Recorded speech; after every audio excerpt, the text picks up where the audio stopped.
Bonjour et bienvenue dans ce magazine Impatriation de mois de janvier 2018. Au sommaire ce mois-ci, un 7e constat que révèle l'enquête Expatriates in France Tell Us About Your Life, Choose France attire les entreprises étrangères dans l'Hexagone, les entreprises américaines implantées en Hauts-de-Seine. En 2018, les patients algériens soignés en France devront régler leurs frais à l'avance. Et enfin, les offres à ne pas manquer chez Bailly Déménagement. Un nouveau constat que nous révèlent les résultats de la 5e enquête parrainée par la Société de banque et d'expansion révélée en avril 2017, Expatriates in France Tell Us About Your Life. En 2016 et pour la première fois depuis 3 ans, on constate un bouleversement dans les motivations des impatriés à venir s'installer en France. En effet, ni l'intérêt de la mission, ni la rémunération ou encore l'apprentissage de la langue et l'enrichissement culturel ne sont de réelles motivations pour ces nouveaux impatriés.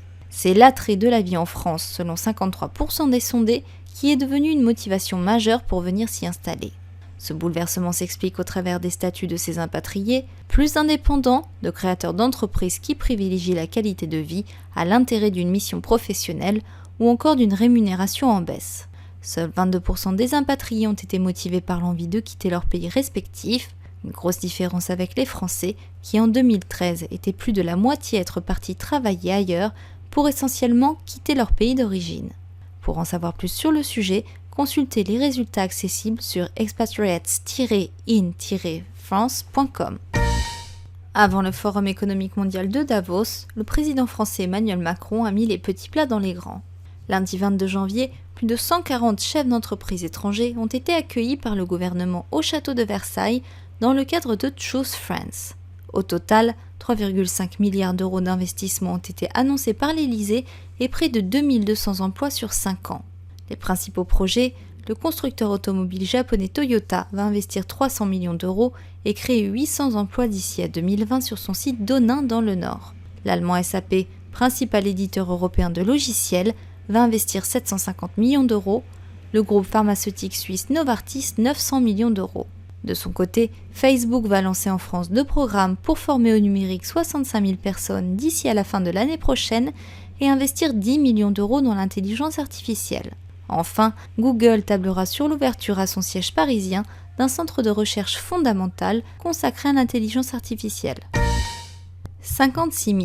C'est le nombre de personnes que les entreprises américaines emploient dans les Hauts-de-Seine, soit 2 fois plus que les allemandes ou anglaises, selon une étude récente de l'Institut d'aménagement et d'urbanisme d'Île-de-France, l'IAU. Whirlpool, Masterlock, Cargill, Cognizant, en l'espace d'1 an, 4 entreprises américaines ont pris leur quartier à la Défense.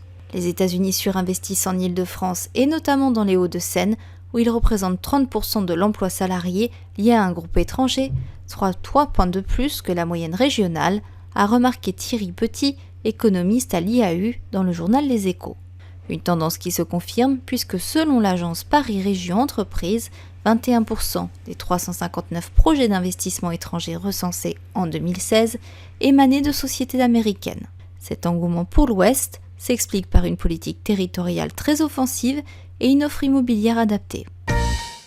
En 2018, les patients algériens soignés en France devront régler leurs soins à l'avance. Un texte voté par l'Assemblée nationale le 18 décembre dernier prévoit en effet une meilleure concertation entre la France et l'Algérie afin de diminuer la dette des patients algériens hospitalisés en France. Ce texte annexe vient renforcer le protocole de soins et de santé signé en 1980 par les 2 pays, mais peu utilisé depuis la moitié des années 2000. Après le vote du Sénat, un système de concertation étroit entre l'État algérien et les hôpitaux français pour éviter que ne s'accumulent des créances et des situations contentieuses, sera normalement instauré, a affirmé Jean-Baptiste Lemoyne, secrétaire d'État auprès du ministre des Affaires étrangères. 1 millier de patients algériens devraient bénéficier de ce protocole chaque année. Sur les 115 millions d'euros de la dette contractée par des patients étrangers auprès de l'AP-HP en 2017, celle des ressortissants algériens est estimée à 29 millions d'euros.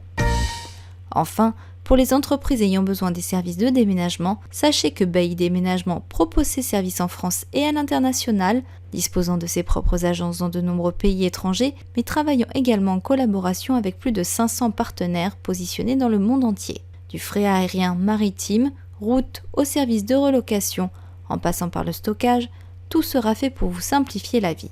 Pour un devis, déménagement-bailly.fr.